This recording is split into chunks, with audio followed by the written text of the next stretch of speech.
think for the older generation, it's like it is hard for them to know what they want as their goals, and then it's also hard to like just ask the kids or whoever's coming through about what their goals are and where they sit to find out how things are going to work. But I think it starts with like the owners.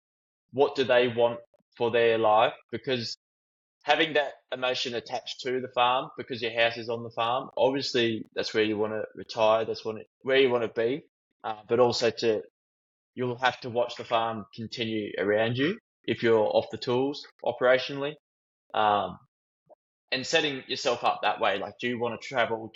What sort of money do you need in retirement? Absolutely.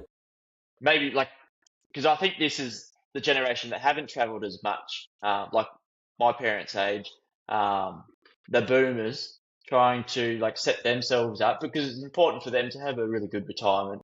Um, but coming from them, they said, "No, I wouldn't really need that. Wouldn't need that.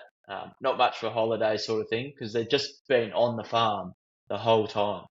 So I I think think, one of a good analogy with that, a friend of mine who was in the Ben Hunt Davis, he said he won Olympic gold in 2000 in the British 8. And he set a very, very successful business up called Will It Make the Boat Go Faster?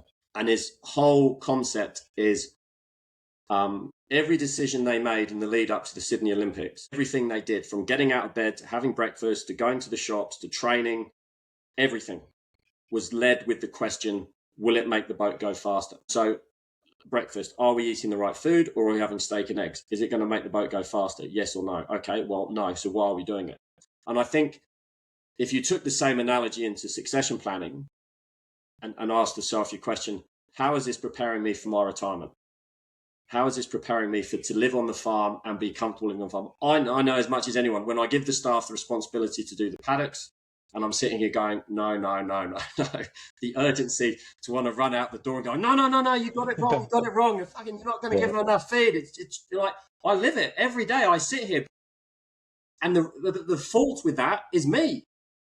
Because if I haven't taught them, it's going to absolutely piss down with rain tonight. You've got 400 mils to come and give the cows as much space as you want, or you're going to end up with a bog.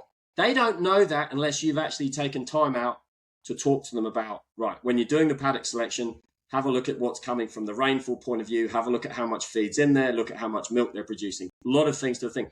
You cannot expect someone to understand that without teaching them. So I think for the older generation that are sort of listening to this, I would say every decision you make, start it with a conversation of, for example, how is this going to affect my succession?